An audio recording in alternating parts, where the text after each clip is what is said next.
Over the last 25 years, I've had the privilege of interviewing and highlighting some truly interesting people. Everyone who is anyone, both the famous and the infamous, from presidents and their first ladies to kings and queens, movie stars and pop stars, captains of industry, heads of state, sports personalities, innovative entrepreneurs, and some pretty fascinating everyday people. Today, I'm proud to introduce you to Professor Steve Stanley, whose expertise in paleontology and biology is known all over the world. It's so nice to see you again, Steve. Let's start out by talking about your early experiences. Tell me what your education was like. Well, I had a normal experience in elementary school, but I got interested in rocks and minerals as a kid.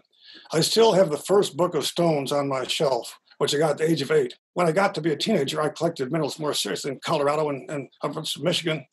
And also, I went to a boys' school from 7th through 12th grade, and we had to do a senior thesis. I didn't do mine on English or history, that sort of area. I did mine on the geology and economic history, the history of mills in the river valley where I leased of Cleveland, on a beautiful river valley. We lived right along the river. And that was my thesis topic. I knew when I went to college I wanted to major in geology. And at what point do you think you decided that you actually wanted to become a paleontologist? Well, that's a little more complicated. I thought at first I would get into economic geology, dealing with minerals. But then I took a biology course sophomore year, beginning biology, and the theme of the course was evolution, organic evolution. And the man who wrote the textbook was a very famous paleontologist, actually, beginning biology textbook. I got excited about evolution. That's what got me into paleontology, except there was another factor. A man named Al Fisher taught a paleontology course I took the same year. And he brought fossils to life. I'd never been interested in fossils. I thought old dead things, but they became, he brought them to life. He became my lifelong friend. He died at the age of 96 a couple of years ago, but he was my lifelong friend. That's how I got into, those two things got me into paleontology.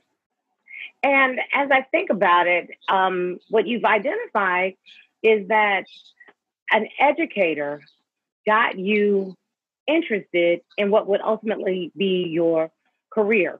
You would actually become an expert. I sit down and I think sometimes of the impact one educator could have on a young person's life. And you're a good example. Yes, that's right. You really delved into research as a part of your life's work. So tell me a little bit about your research. Well, I started as an undergraduate. We had to do a senior thesis at Princeton. I did mine on the Key Largo limestone, the beautiful coral reef rock of the upper Florida Keys. I reinterpreted. I had a great time. I discovered I loved doing research. Mm-hmm. And so when I went to, and I published my thesis actually. So I got into a PhD program.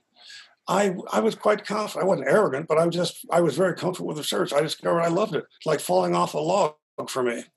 And so ever since I've loved doing research. I love writing. I love the English language, but I have a great time. And sir, has any of your work been published? Well, lots of things. I wouldn't have been. Well, I want to know. You know, I'm a bit of a fangirl. I told you that the first time we ever talked about it. Paleontology is something that I actually enjoy. Well, I would never tell people I was a paleontologist when I was young. No one knew what it was. I described what I did. Once Jurassic Park came out, I would tell people I'm a paleontologist, and they'd say, "Wow!" They always say, "Wow!" We became heroes for doing nothing. It was amazing. That's my favorite thing, and I think you know that about it. You almost picked at me the first time we were talking because I was one of those that said, "Wow, this is an exciting career." Yeah. So, since you've been working in this area a long time, I always like to find out a little bit about personal things that interest you. So, outside of work, what other interests and hobbies do you pursue, sir? Well, I do a few things. I'm a landscape architect, amateur. When I love to design spaces outside, that's the main thing I do. I do a lot of reading. I'm going to start fishing. I have a little vacation house now in the Potomac River upstream from Harper's Ferry, and I can fish from my property there. I'll probably start doing some fishing as well. Before we get away too far from your work, I just would love to know, what do you consider to be your greatest personal or professional accomplishment? And I know sometimes they are mixed together.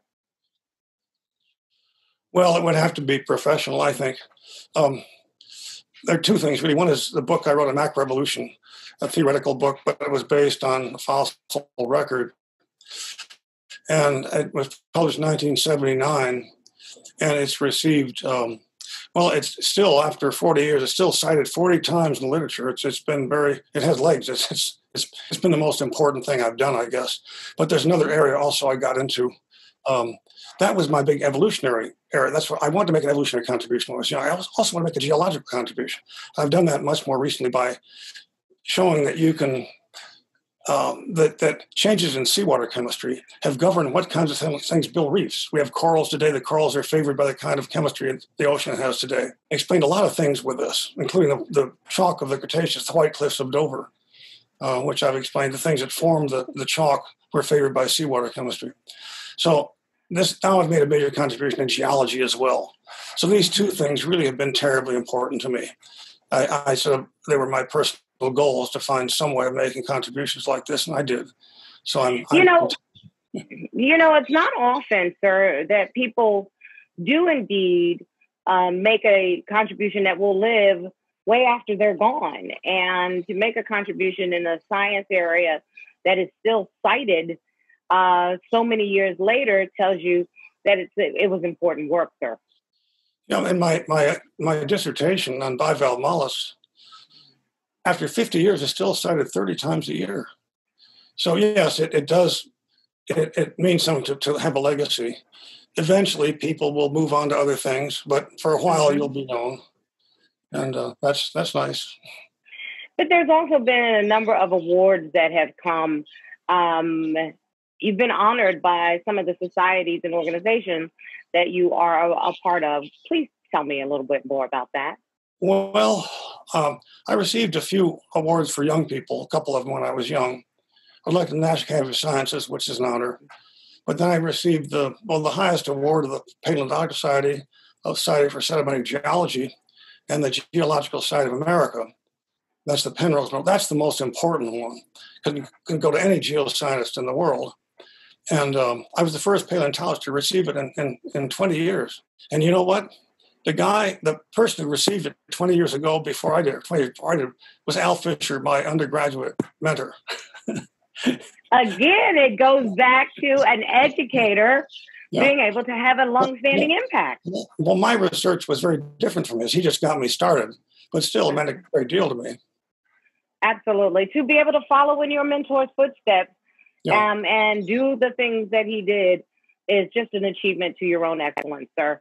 So I know that volunteering means something to you also. Talk a little bit about your volunteer work. Well, my volunteer work to date has been being on national committees, and I was president of the Paleontologist Society, which does a lot of good things for young people. I was on their board for a while too. I was president of the American Geological Institute, which is now the American Geosciences Institute, excuse me.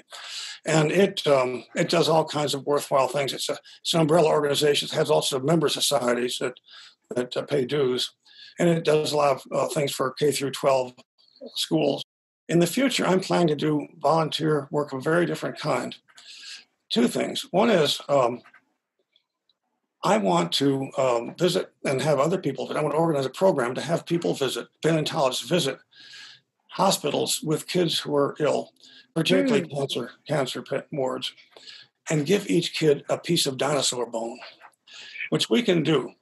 They're dinosaur bones that used to science. They're just broken, and these kids go nuts when they touch a piece of dinosaur bone, and they can have their own little piece of dinosaur bone. I'll tell them, if you ever feel sad a little bit, you hold on to your dinosaur bone, it'll help you feel happier. We'll tell them a bit about the dinosaur that it came from. But I think I can run this from the Smithsonian, where I have an office and lab. I can get volunteers there. I can get volunteers from the Paleo Society to do this around the country. And I think we can do it on a grand scale for very little money, just through volunteer work. First, I am the first person in line to get a little dinosaur bone, okay? So if you start the program, I want to be the first girl in line. I'll send you an honorary dinosaur bone. You have to know how much I love it, because I saw a quote once, Steve, and it's so me. If history repeats itself, I am so getting a dinosaur. I love the whole thought of it.